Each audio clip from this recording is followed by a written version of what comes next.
레위기 1장부터 5장까지는 제사의 종류가 기록되어 있는데요. 1장에는 번제, 2장에는 소제, 3장에는 화목제, 4장에는 속죄제, 5장에는 속건제가 소개되어 있습니다. 그런데 이 모든 제사들은 예수 그리스도에 대한 표상이다, 이렇게 이야기하는데요. 그 근거가 되는 성경 구절이 골로새서 2장 16절 17절입니다. 이 제사에 대해서 다룰 때에 제일 중요하게 다루는 성경 구절이 골로새서 2장 16절 17절 말씀인데요. 써놓으시고 이렇게 1장, 2장, 3장, 4장, 5장 이렇게 제사를 다룰 때마다 한 번씩 읽을 생각입니다. 이런 말씀이에요. 그러므로 여러분은 먹고 마시는 일이나 절기나 초승달 축제나 안식일과 관련된 문제로 아무도 여러분을 판단하지 못하게 하십시오. 이런 것들은 앞으로 올 것의 그림자일 뿐이요, 그 실체는 그리스도께 속해 있습니다 라고 하는 거예요. 그러니까 제사는 모두 예수 그리스도에 관한 것이다, 이런 말씀이에요.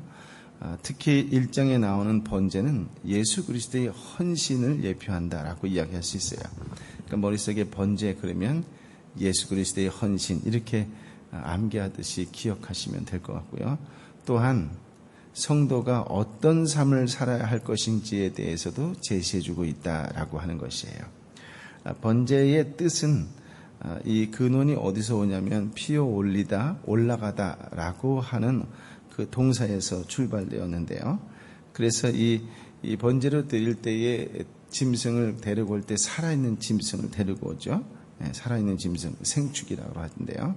그래서 이 살아있는 짐승, 즉 희생 제물을 불에 태워 그 냄새를 하나님께 올라가도록 하는 제사가 번제다라고 하는 거예요. 불로 태운다는 거죠. 이것은 무엇을 이야기하느냐라고 한다면 오실 예수 그리스도께서 완전한 순종으로 하나님께 봉헌하고 희생할 것을 예표하는 제사다라고 하는 것이에요. 히브리서 10장 1절의 말씀을 근거로 하면 예수 그리스도께서 우리를 위하여 완전히 자신을 죽음에 넘겨줌으로써 하나님께 자신을 봉헌하실 것을 가리킨다, 이렇게 이야기할 수 있습니다. 두 번째, 번제의 방법이 있는데요. 이 방법이 아주 중요합니다.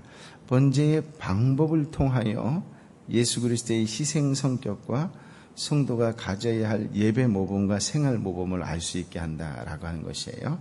예수 그리스도의 희생 성격과 성도가 가져야 할 예배 모범과 생활 모범을 알게 한다라고 하는 거예요. 그러니까 번제의 경우는 소나 양은 혹은 염소도 있고 또 새, 비둘기를 말하는 거죠. 이 본문의 6절부터 9절까지는 소에 대한 이야기이고 10절부터 13절까지는 양에 관한 이야기인데 내용이 같기 때문에 한쪽으로 몰아서 설명을 하도록 하겠습니다. 1절부터 3절까지의 말씀을 같이 한번 읽어볼까요? 1절부터 3절까지 말씀을 시작. 여호와께서 모세를 불러 회막에서 그에게 다음과 같이 말씀하셨습니다. 이스라엘 백성들에게 이렇게 말하여라. 너희가 여호와께 예물을 가져오려면 너희는 가축 가운데 소나 양을 너희의 예물로 가져와야 한다. 만약 소로 예물을 삼아 번제를 드리려고 하면 흠이 없는 수컷을 드려야 한다. 회막문으로 그가 그것을 가지고 오면 여호와 앞에서 기쁨으로 받아들여질 것이다. 이 첫 번째 중요한 것은 지금 이 제사에 대한 주관자여 만드신 분이 누구죠? 하나님이시라는 거예요. 1절에 여호와께서 말씀하셨다라고 하는 거예요. 그러니까 하나님께서 말씀하신 것이니까 그대로 지켜야 되고 또 그대로 지키시는 또 신실하신 하나님이시죠. 이미 다 아시는 것처럼 이 제사라고 하는 것은 나의 죄를 씻기 위해서, 용서받기 위해서 하는 거잖아요. 네. 그랬을 때에 이 번제의 방법의 첫 번째는 뭐냐면 희생 제물을 성막으로 끌고 와야 된다라고 하는 거예요. 그래서 헌납해야 된다라고 하는 거예요. 첫 번째는 헌납이에요. 그런데 여기서 중요한 것이 무엇이냐면 희생 제물이 반드시 수컷으로 드려야 한다는 거예요. 거기다 밑줄 그시고, 두 번째, 흠 없는 것이어야 된다라고 하는 거예요. 세 번째, 본인이 직접 드려야 해요. 그리고 회막문 앞에서 드려야 하고 구체적으로 성막문 앞 번제단에 잡아 드려야 된다라고 하는 것이에요. 여러분, 지금 하나님이 희생제물은 수컷으로 드려야 된다, 흠 없는 것으로 드려야 된다, 본인이 직접 해야 된다, 또 하나님 앞에 성문 앞 제단에 직접 와야 된다, 이렇게 말씀하셨어요. 근데 이거 읽으면서 이미지가 지금 연상되는 분이 있지요.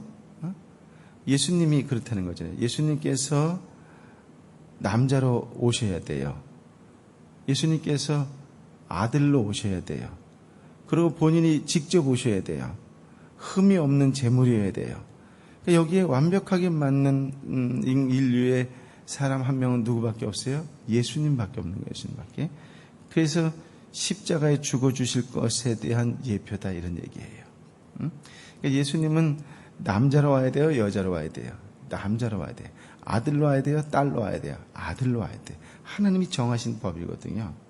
그러니까 예수님은 남자로 아들로 와야만 했던 것은 하나님이 정하신 그 법, 하나님의 공의를 만족케 하는 제물이어야 했기 때문이다라고 하는 것이에요. 특별히 유대인들이 갖는 관념 가운데에 아들은 아버지 얼굴을 담은 자예요. 지금 무슨 말이냐면 아들을 보면 아버지를 알 수 있다, 이런 얘기예요. 예수님께서도 그런 말씀하셨죠. 나를 본즉 아버지를 본 것과 같다, 이런 말씀하시잖아요. 그죠? 유대인의 또 하나의 특징이 있다면 아버지의 직업을 그대로 이어받는 자들이에요. 그렇죠? 또 아버지의 재산을 그대로 상속하는 자들이에요. 누가? 아들이. 응? 지금 이 얘기가 굉장히 중요해요. 그래서 유대인들에게 있어서는 여자는 족보에 들어갈 수도 없고 재산을 상속받을 수 없지요. 심지어 인구조사나 숫자를 해야 할 때도 여자는 제외되었다라고 하는 거예요. 그래서 특히 구약에서는 족장을 통해서, 족장은 남자예요, 여자예요? 남자죠. 족장을 통해서 계대가, 이렇게 언약적인 세대가 쭉 내려가는 거잖아요. 그렇지 않겠어요? 그렇기 때문에 이 남자, 아들, 이것이 굉장히 중요해요. 구약에서도 이랬을 뿐만 아니라 신약의 고린도전서 11장 3절에 보면 교회에서 남자가 여자보다 머리가 된다라고 바울이 언급을 하는 장면도 나와요. 네, 그런 관념적 맥락에서 볼 때에 이스라엘의 대표로서 언약적 축복을 가져다 줄 자는 하나님의 아들로서 예언되어졌다, 이런 말이에요. 근데 하나님이 결혼하신 적이 있으세요? 네? 아들이라 딸이다라고 하는 건 결혼해서 자녀를 낳을 때 하는 말이잖아요. 근데 하나님은 결혼했다는 말도 없는데 하나님의 아들이라는 표현을 써요. 그 표현이 어디서 온 거라는 걸 이제 이해하시겠어요? 네. 이거 굉장히 중요하죠. 그렇죠? 네. 하나님의 아들로서 예언되어지는 거예요. 곧 언약 성취자로서 구속자이신 예수님은 하나님의 형상, 하나님의 성품을 그대로 가진 자요, 하나님의 일을 하는 자요, 하나님의 부유한 모든 축복을 가진, 그리고 그것들을 가져다 줄 수 있는 유일한 분이다라고 하는 거예요. 그런 의미에서 예수님을 독생자라고 부르시는 거예요. 하나님의 아들, 그렇게 부르는 거예요. 그러니까 하나님의 공의에 가장 합당한 그 모습으로 오셔야 하기 때문에, 그래서 예수님은 하나님의 아들로서 오셔야 됐죠. 그러나 하나님의 아들로 오셨지만 하나님 자신과 동일하고 같은 분이에요. 이렇게 진짜 아들, 딸처럼 생각되어지는 분이에요. 그래서 빌립보서에도 그대로 나온 거지만 요한에서 1장 1절에서 3절도 보면 그런 말씀이 나와요. 그래서 구속주로 하나님의 아들이 와야 한다라고 하는 것은 오직 그 아들만이 공의로운 성품을 만족시킬 수 있기 때문이다라고 하는 것입니다. 인간이 범죄로 죽게 되었는데 그것은 하나님의 공의의 법에 의해서라고 하는 거죠. 죄의 싹은 사망이에요. 이건 불변의 진리예요. 로마서 6장 23절이죠. 죄의 싹은 사망이에요. 사망 말고 다른 거로 대체할 수 있는 것이 없어요. 네. 그렇기 때문에 그것을 어떻게 해결할 수 있느냐, 이것이 관건이었는데, 그 하나님의 공의의 법에 그 하나님의 마음을 만족시키고 용서해 주시기 위해서는 하나님 자신이 곧 죄 없는 독생자가 되어야만 한다라고 하는 것이죠. 수컷이요 흠이 없어야 되고 라고 하는 것이에요. 그러니까 하나님 자신이 아들이 되어서 이 하나님의 공의를 다 만족시키는 것이다 라고 하는 말씀이에요. 이러한 하나님께 드려지는 사역에는 물론 온전한 희생제물이 되기 위해서 성령께서 역사하신다고 히브리서 9장 14절은 기록되어 있죠. 우리는 그 사역으로 인하여 죄를 용서함을 받았다라고 하는 것이에요. 이런 관점에서 우리가 예배를 드릴 때마다 제일 중요하게 여겨야 될 것이 있다면 그것이 무엇일까요? 예수님이에요, 예수님. 예배의 핵심은 예수님이에요. 예배 드릴 때마다 우리가 예수님을 찬양합니다. 예수님을 경배합니다. 예수님은 나의 주입니다. 예수님은 나의 왕입니다. 이렇게 이야기하시는 이유를 아시겠어요? 예수님이 아들이 되시고 독생자가 되시고 그 공의에 가장 합당한 분이 되어셔서 우리를 대신하여 십자가 못 박혀 죽으셨다라고 하는 거예요. 제물이 되어주셨다라고 하는 거예요. 그러니까 그 은혜를 아는 자들이라고 한다면 예배를 드릴 때마다 누굴 찬양하겠어요? 예수님을 찬양하는 거지. 그 예수님을 보내주신 하나님을 찬양하는 거고, 예수님이 그 사역이 가능하도록 옆에서 함께 해주셨던 성령님을 찬양하는 거예요. 그래서 예배에서 가장 핵심이 되는 것이 무엇이냐라고 한다면 예수 그리스도다라고 하는 거예요. 예수 그리스도가 우리의 죄를 사하여 주신 구주임을 믿을 뿐 아니라 그분을 높이고 찬양하고 경배하고 선포하는 예배가 되어야 된다라고 하는 것이에요. 물론 그 사역에는 성령님의 도움을 받아야 하지요. 요한복음 4장 24절에 보면 하나님은 영이시니 예배하는 자가 신령과 진정으로 예배할지다 라고 되어 있습니다. 그 예배에는 살아있는 짐승이 직접 왔듯이, 직접 끌고 왔듯이 본인의 믿음과 노력이 중요하며 회막문에서 드려야 하듯이 하나님이 정하신 곳에서 드려야 한다라고 하는 것이에요. 여러분, 이 하나님이 정하신 곳에서 드려야 된다라고 하는 것, 그러니까 제사를 드릴 때 어느 장소에서 드려야 된다고 이렇게 딱 정해준 거와 마찬가지로 우리가 일주일에 한 번이든 일주일에 뭐 두 번이든 정해진 장소에서 예배를 드리는 것도 아주 중요해요. 하루의 시작을 예배로 시작해서 종일토록 예배자로 살고 예배로 마감하는 것이 아주 중요하다면 또 정기적으로 모여서 예배를 드려 예수님을 찬양하는 것 또한 아주 중요하다, 이렇게 말씀드릴 수가 있습니다. 4절 말씀에 보면 이렇게 되어 있어요. 그가 번제물의 머리에 손을 얹어야 한다. 안수해야 된다는 거죠. 그러면 그를 위한 속죄 제물로 기쁘게 받아들여질 것이다. 그러니까 첫 번째 번제의 방법이 헌납이었다면 두 번째는 안수라고 하는 거예요. 안수는 살아있는 짐승에게 이렇게 손을 얹고 안수를 하면서 죄를 고백하는 거죠. 고백하는 걸 통해서 나의 죄를 이 짐승에게 다 전가시키는 거다라고 하는 것이에요. 여러분, 우리가 예수 그리스도의 이름으로 예수 그리스도께 죄를 용서해달라고 다 고백한다는 것은 우리의 죄를 누구에게? 예수님에게 다 전가시키는 것이다라고 하는 거예요. 그러니까 그리스도께서 십자가의 죽으심으로 우리의 죄를 전가받아 그 죄값으로 죽으신 것이다라고 하는 것이에요. 그래서 예수 그리스도의 이름으로 라고 기도할 때마다 내 모든 것이 예수님께 전가된다라고 하는 것이에요. 그러므로 우리가 예수 그리스도가 우리의 모든 죄를 담당하신 분이라고 하는 것을 꼭 기억해야 합니다.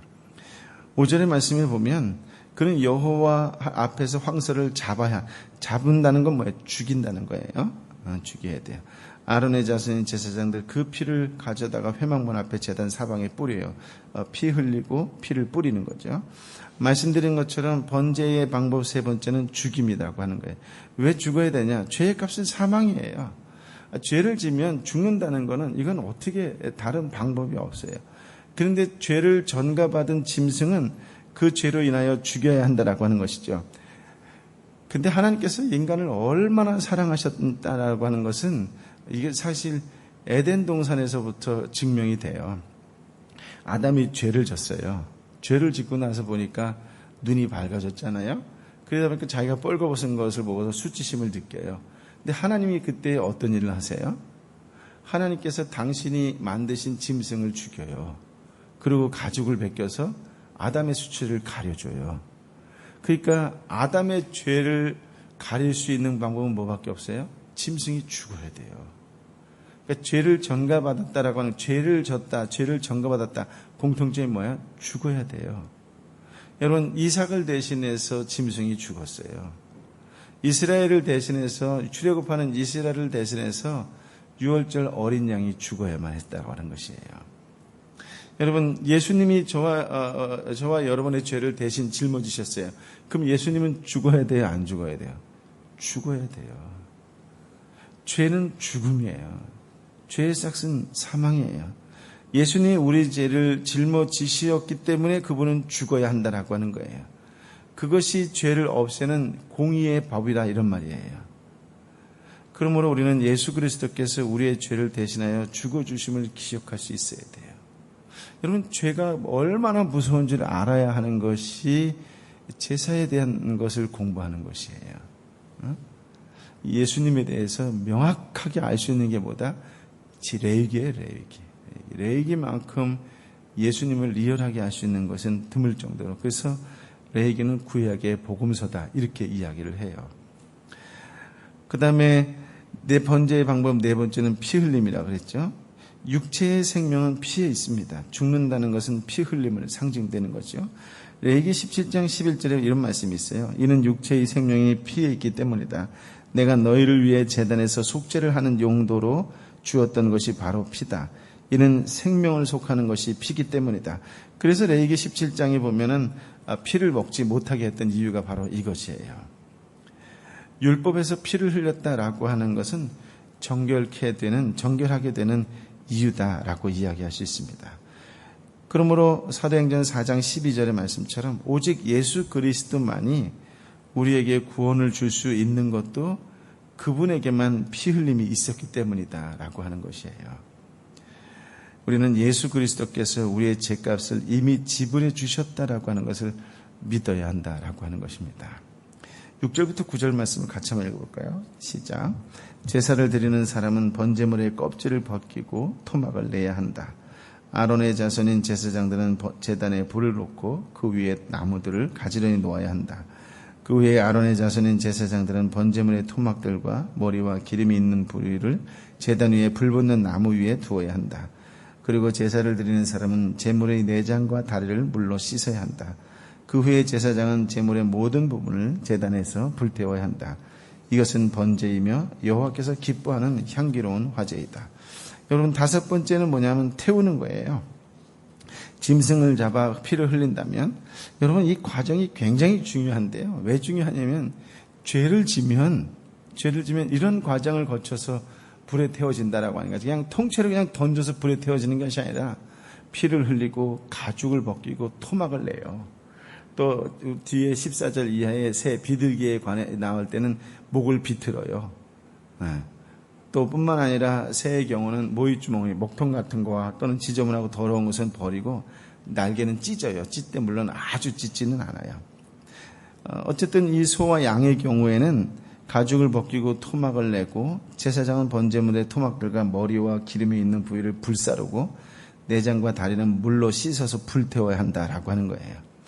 여러분, 이렇게 벗기고 토막 내고 씻고 불태우고 하는 이런 과정이 죄를 씻기 위한, 용서받기 위한 과정이라고 하는 것인데, 이 과정이 그렇다면 오늘날 무엇을 의미하느냐, 무엇을 상징하느냐, 무엇을 예표하느냐라고 할 때에 이 죄를 이기기 위해서는 예수 그리스도께서 여러 고난으로 온전히 드려질 것에 대한 대표다라고 하는 거예요. 여러분, 죄가 그렇게 쉽게 씻겨지지 않아요. 여러분, 빌립보서를 통해서 우리가 공부했지만 예수 그리스도의 남은 고난이 뭐라 그랬어요? 저와 여러분이 이 땅에 살면서 마지막까지 싸워야 될 게 뭐라 그랬어요? 죄와 싸우는 거예요, 죄.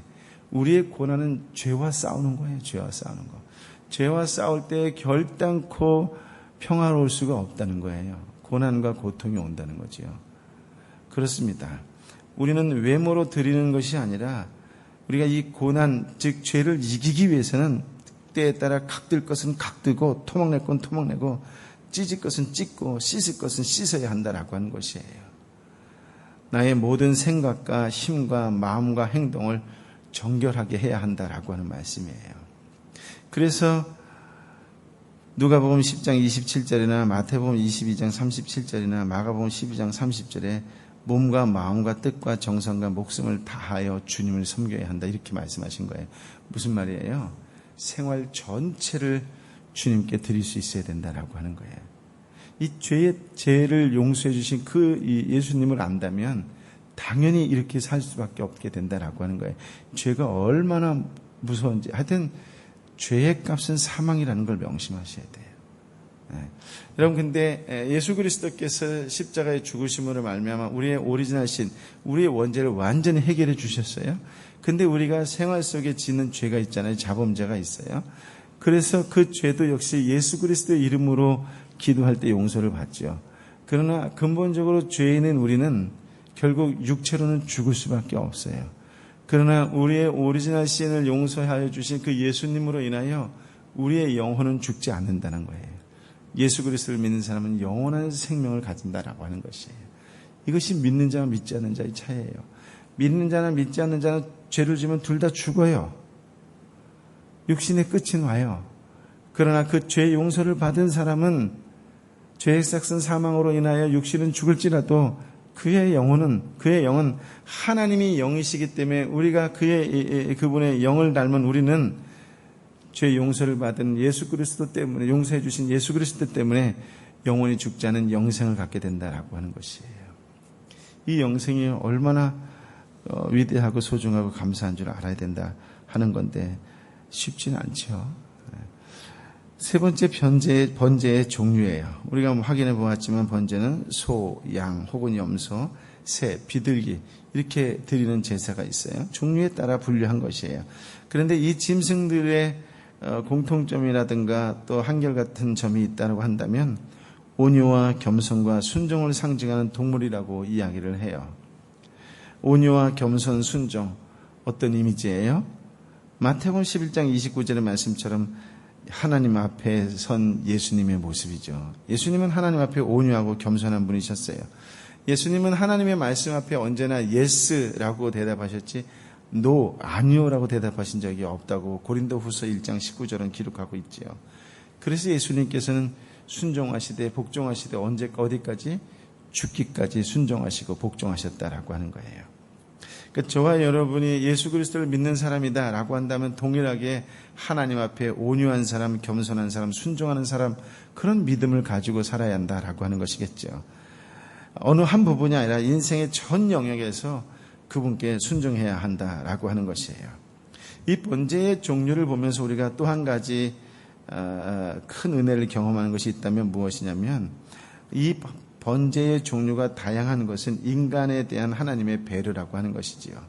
즉 가난한 자를 위한 하나님의 배려가 있다라고 하는 것이에요. 소나 양으로 드릴 수 없는 가난한 자도 그 생활에 맞게 새, 즉 비둘기로 드릴 수 있는 은혜를 베푸신 것이다 라고 하는 것이에요. 그래서 하나님은 예수 그리스도를 통해 주신 구원은 남녀노소 빈부 귀천에 관계없이 베푸시는 은혜다라고 하는 것이죠. 그뿐만 아니라 누구든지 하나님 앞에 예배하고 헌신할 수 있는 은혜를 베풀어 주셨다라고 하는 것입니다. 그렇습니다.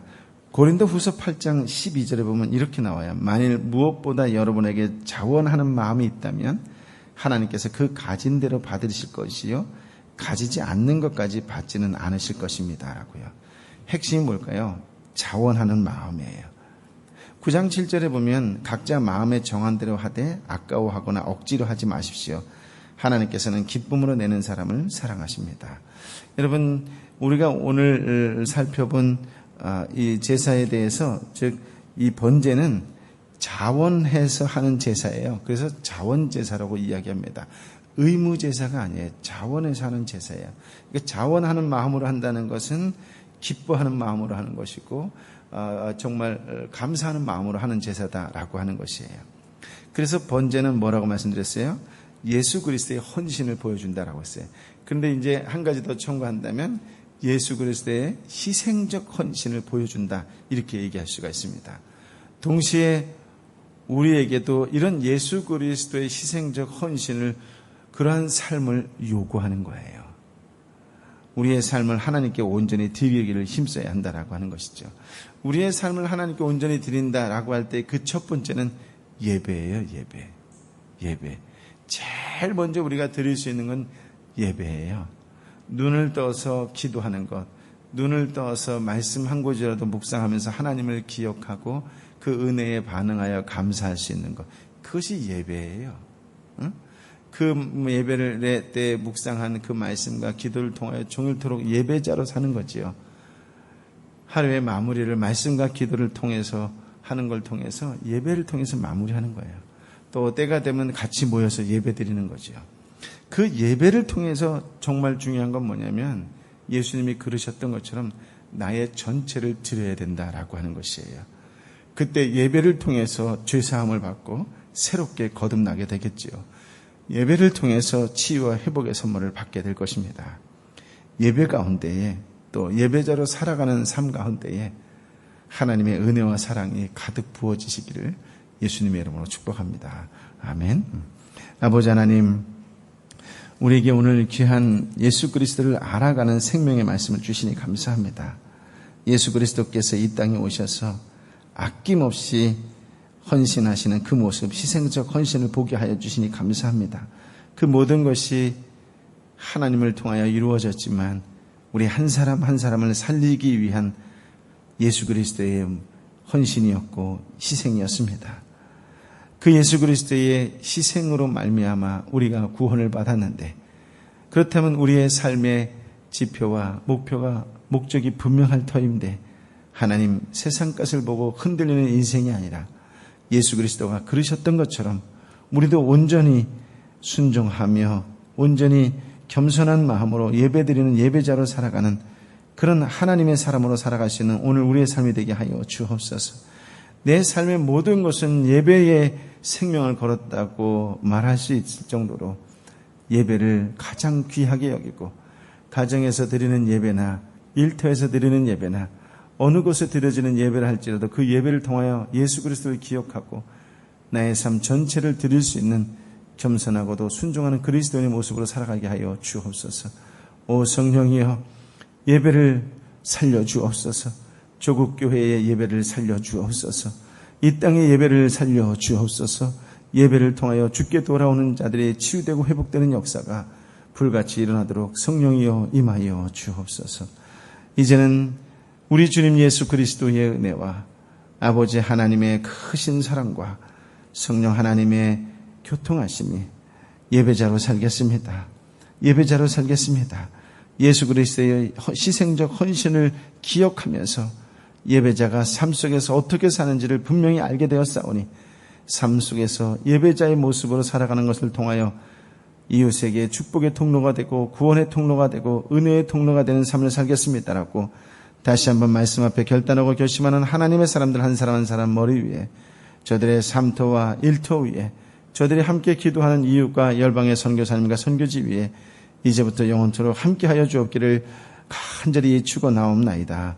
아멘.